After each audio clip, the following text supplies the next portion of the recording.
So just a few words and thoughts about these three video pieces. The name of Trilogy, Lived, rather odd title, which we'll maybe come back to. But before I address those specifically, just something by way of preamble of how they might relate to my practice down the years. It's now about 40 years since I've been involved in photography. And I've done all kinds of things in that time. There is a kind of thread running through it, though, for me, looking back. From a very early stage, I was intuitively drawn to, it's difficult to express actually, but this business of opposites. It's something that I've been drawn to in music as a musician.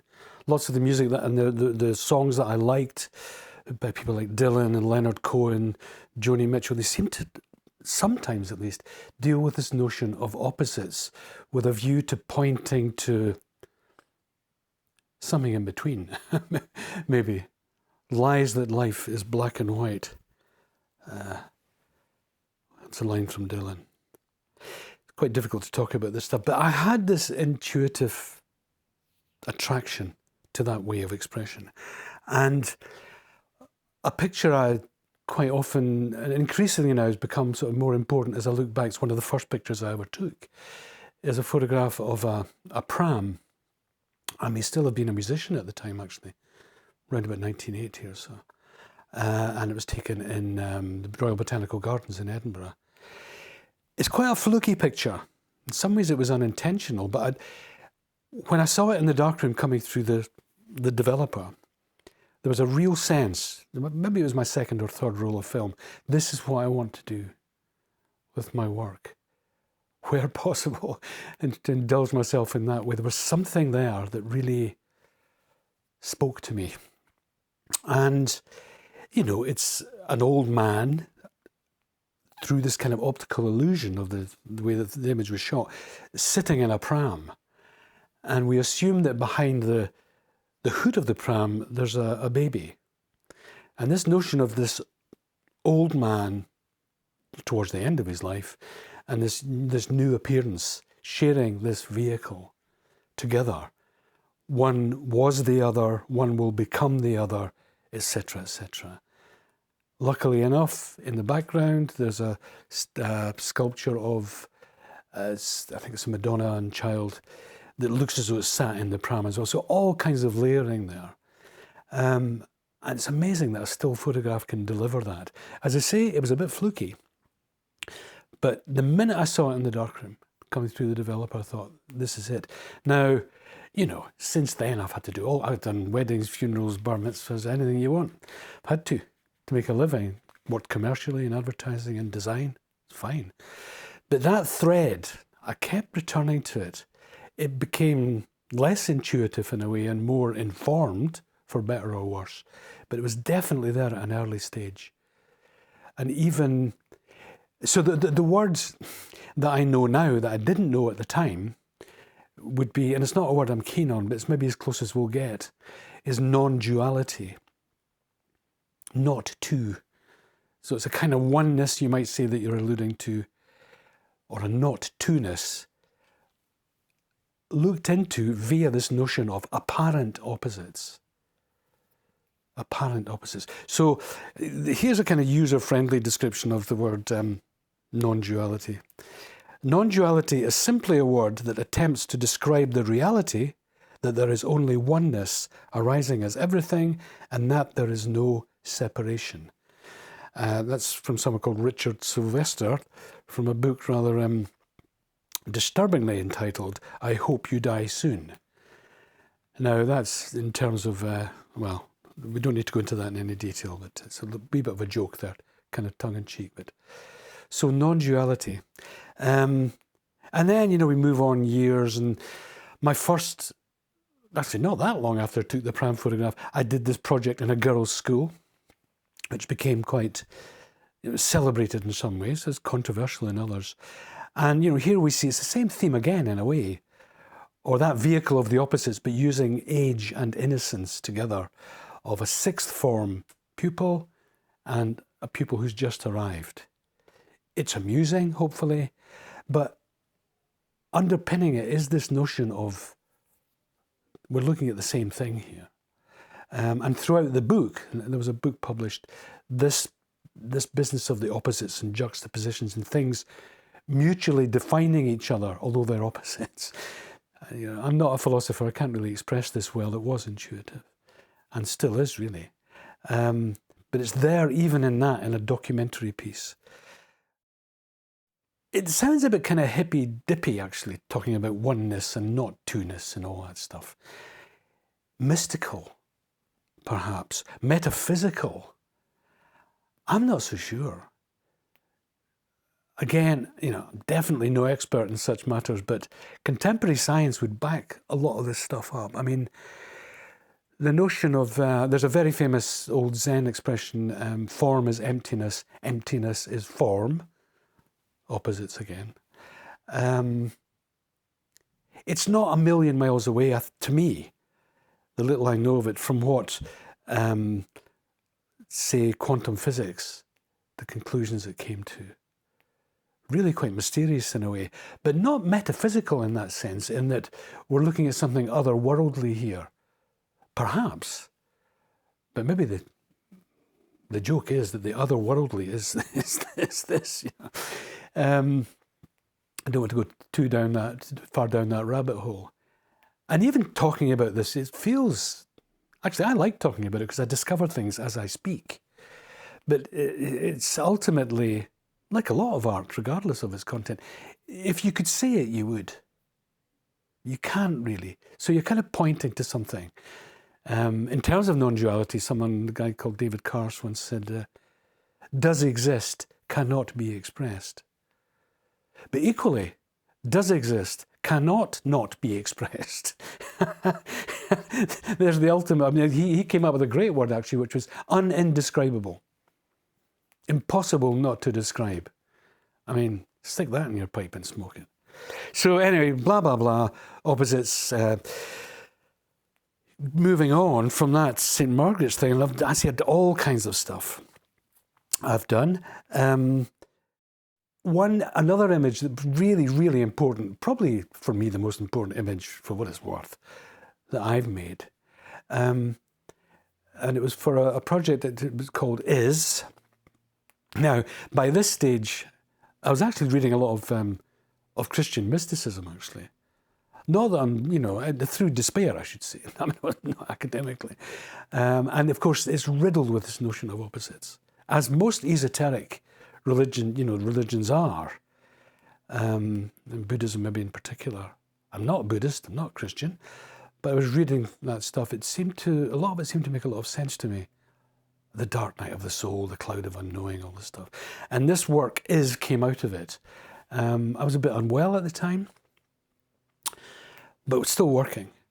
And so the pivotal image is this, instead of age and innocence, as in the pram or the St. Margaret's thing, we've got darkness and light. But in the darkness, there's a cruciform, a crucifix. In the light, to me, it's like a snake has wiggled across and gone into that right-hand side, absolutely divided between light and darkness. And you think, what is going on here? And I don't really know. And the words kind of fail there. And I gave a talk last week, and this business of, things being transcendent and all that kind of stuff. And I told the story of when I was shooting this picture, a guy who had a carpet tile factory stopped me and asked if I would take pictures of his carpet tiles. And, it was so ironic. And in fact, I ended up taking pictures of his carpet tiles for money as a result of taking this image. And of course, it was a very intense experience taking a picture like that. But there we are. He hired me for that job. So not that transcendent, really. Not that really transcendent. So that was that. And then I'm reading a lot around this stuff now, a lot, and much, much wider. And there's a body of work called Stillness and Occurrence appeared. That took 5 years to do. At Portobello, where I now live. using long exposures, images of the sea with kind of human presence there. Stillness and occurrence, again, the opposites thing. That's borrowed from a Buddhist text, and quite clear what it's about. That one is the other, actually,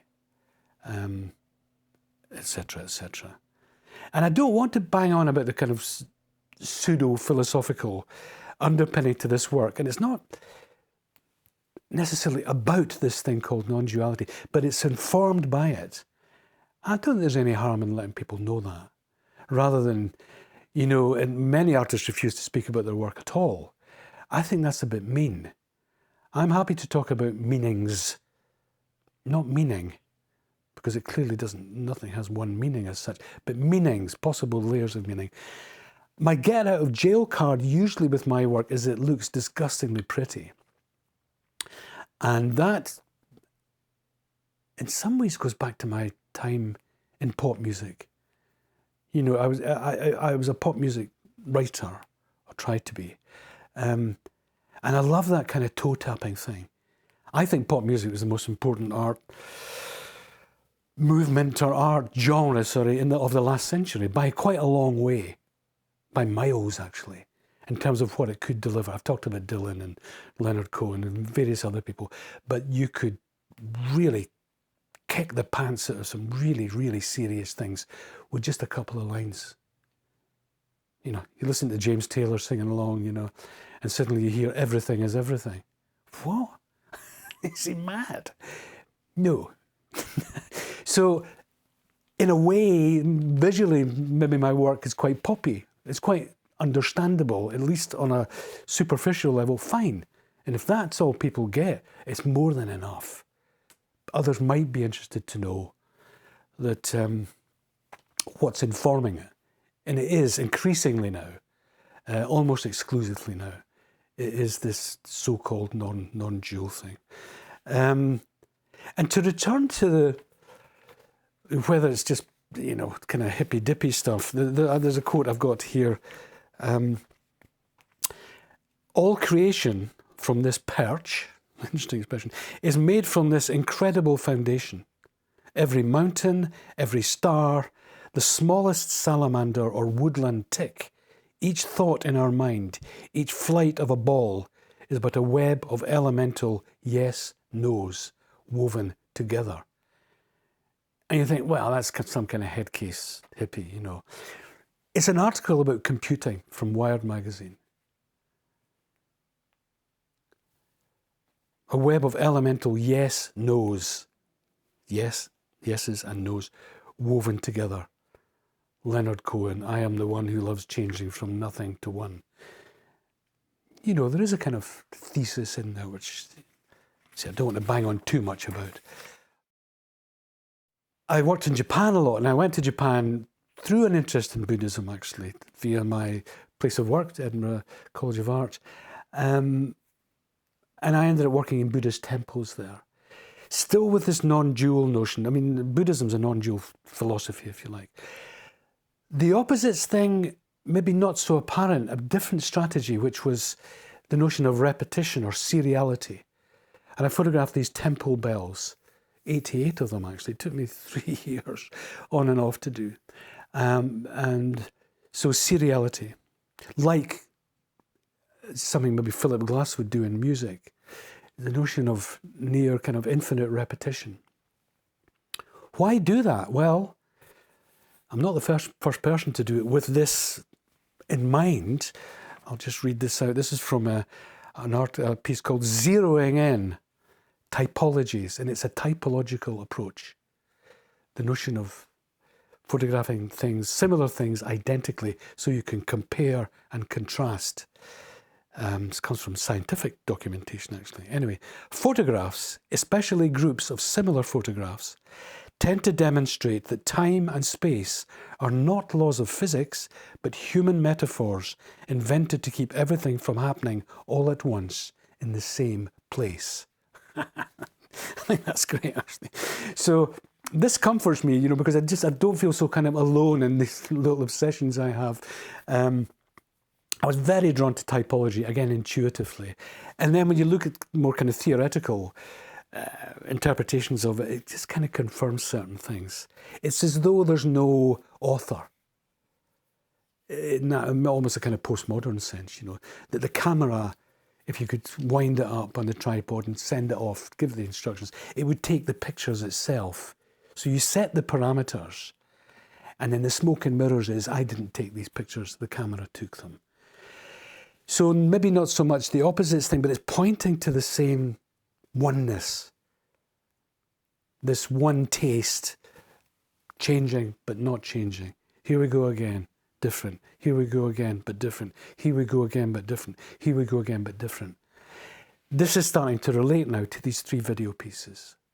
It's moving towards that. And it's no surprise that I ended up wanting to play around with the notion of one image dissolving into the next in terms of that oneness thing. And there's a kind of indifference there. It's a good word, actually. In fact, here's a lovely quote. It's by someone called Brian Dillon. Did I say that the previous quote was a guy called Rod Slemons? But Brian Dillon talks about a bland aesthetic is precisely what undoes the categories of subject and object, meaning and meaning, interior and exterior. That's quite heavy, actually. It's a difficult one to get your head round. But I think I know what he's going on about. The bland aesthetic he's talking about is maybe something more, I think the one might be quotidian or something. My work's not like that. But the notion with the bells and other stuff of you just, here we go again, so predictable, so predictable, so predictable, relates, I think. And interestingly, this article was written in Portfolio magazine some time ago. The title of it was In Praise of Indifference. And indifference is such a fabulous word. I just dug this out this morning, actually, and was reminded of it in the context of just what I'm trying to do. Okay, you set things up, you know, impeccably, but then there's an indifference. It just rolls. It keeps rolling and rolling and rolling in the way that these videos do. You know, it's divine indifference, actually. It's an expression, isn't it? Or high indifference. An energy unfolding, you know. There's a quote here from, I think I've got from Meister Eckhart, which I loved, if I can find it. Unceasingly renewed. Meister Eckhart, great. What a guy. A medieval mystic. Unceasingly renewed. That's the implication of these videos. And it's just, I hope you can see a kind of trajectory there from the old man and the kid in the pram right up to this, you know. So I've done my best there. So there's the bells, so there's the zero thing. Then, you know, on a daily basis, I'm out photographing everything around me. I've got thousands. I mean, this is what this is about. And this is a wall. It's like a Rubik's Cube. And I try to pair things in a very simple way, like single line poems, actually. Koan. You know, you can't quite pin down the meaning, but there's a resonance there. There's something in between these opposites or whatever, you know. And I produced a book just for myself called Dreaming Difference. Again, you know, you think about what I've said previously, it might make sense or not. Dreaming Difference, where I'd pair certain things and leave it to the viewer to kind of make up their mind what was going on, either resonates or not. And, you know, quite a few of these. One at the end of the book I'm quite fond of is a picture of the midday sky and the midnight sky, taken from the same location. That doesn't really matter. So it's just a block of blue and a block of black of the same thing. The colour's different, but it's the same thing. So it's not two. I think my original title for the work was Not Two. I changed it to Dreaming Difference. But so hopefully some kind of consistency there. Although moving in and out, that's what I love about photography.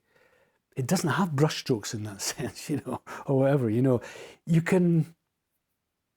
If someone used to say to me, what's the next album like, Dave? What's that like, you know? I was brought up on the Beatles. And you could just shift around from one approach, you know. And you know, artistically, it's something you can get not into trouble, but it's difficulty. Some people have difficulty getting their head around what's going on. Galleries as well. How they're going to sell something that looks dramatically different from the previous thing. But for me, it's not that different. Maybe, but I might have invented my own private Idaho. Now coming on to the videos. There is a bittersweet quality. I produced a little film years and years ago called Findings Bittersweet. Again, it's the opposites. There's a yearning in my work for something. You know, some kind of peace. For God's sake, give me some, you know, completion. And sometimes it is very beautiful, I think, in that traditional sense. But there is a yearning, and there's a bitterness as well. That's the opposites again. So, as I say, no surprise that more recently I've been working with the notion of images dissolving into. It's not rocket science. It's not pushing back the frontiers of Western art. That comes at too high a cost. I'm not going to do that.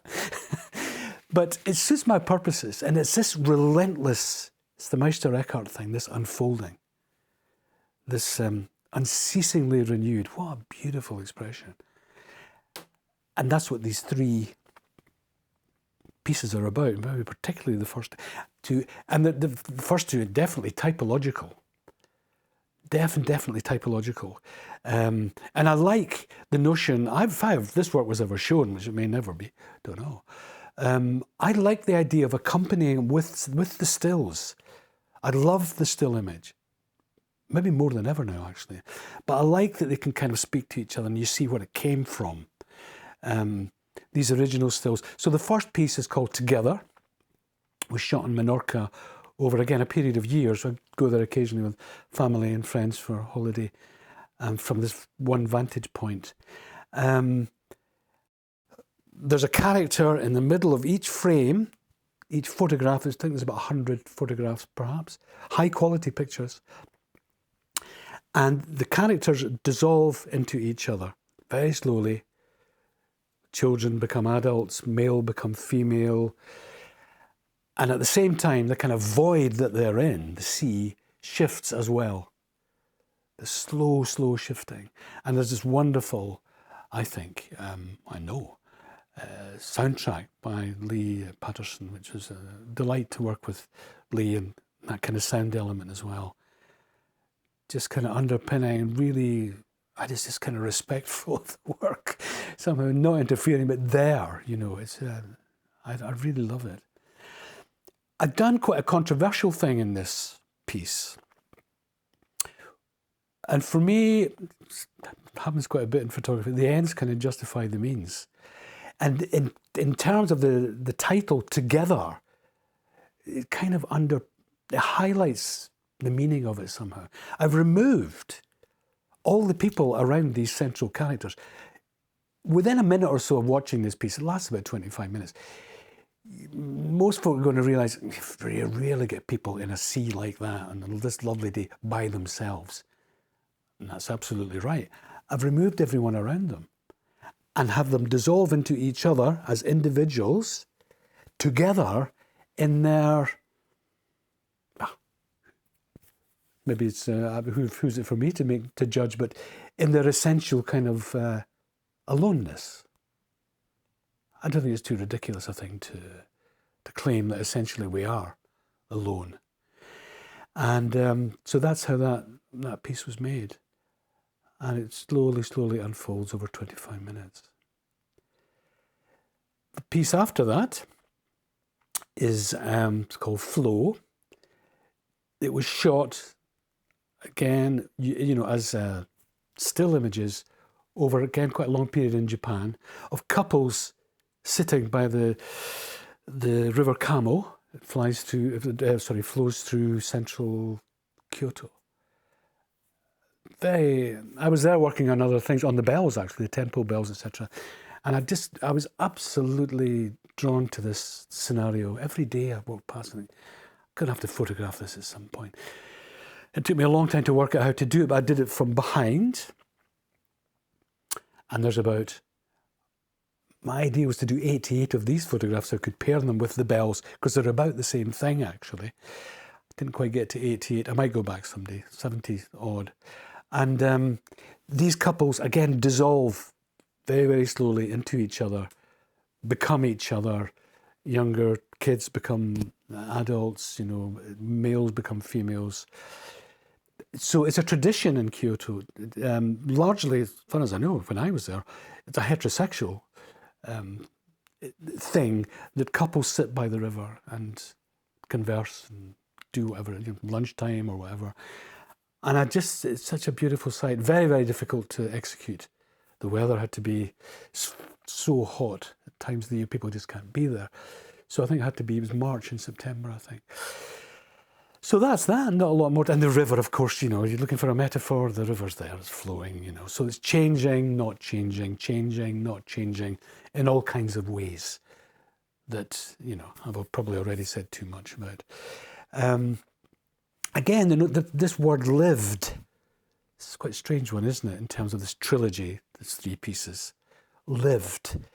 And it is the notion of energy. Unceasingly renewed, and the indifference that the pacing of it gives it really, really appeals to me. The third piece, which might be my favourite actually, is slightly different. It's not typological in that way. It is in some ways actually, but not as strictly so as the other 2. And it's called what's called illusion of agency. And they're pictures of tiny, tiny little figurines, the size of your thumbnail, and therefore scaling architectural models. So you build your model, you paint these things, and you stick them in. I was besotted by, when I worked at the art college, I was besotted by these little characters, and they are characters. I got a shock when I photographed these and printed them up. They're incredibly sculpted. It's beautiful things, but they are tiny. And these are shot with a very, very primitive camera in Menorca again, actually. Not that matters, but the light matters a lot. It's divine light for me. It's just so amazing. And they're on a sheet of A4 paper, blue tack to it, and just the camera was so kind of inefficient, as it were. The lens was actually touching them at times. I was in so close, it was bonkers. But there they are, and they're suspended there,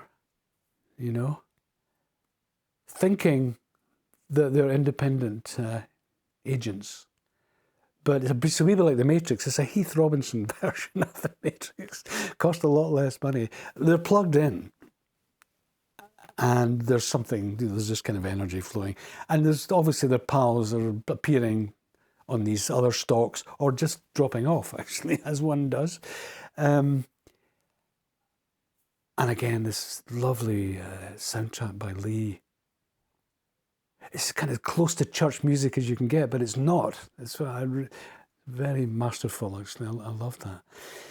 So, I mean, not a lot more to say about that, and really not a lot to say about the work in general. It's what it is. You connect with it or not. I'd like to see it installed in a particular way, and maybe with some of the stills in and around it, but the purpose of this has maybe been to inform or to let the viewer know a bit more about what preceded it and informs it going way, way back. And, I've meandered a bit all over the place, but blame that on my youth, I think.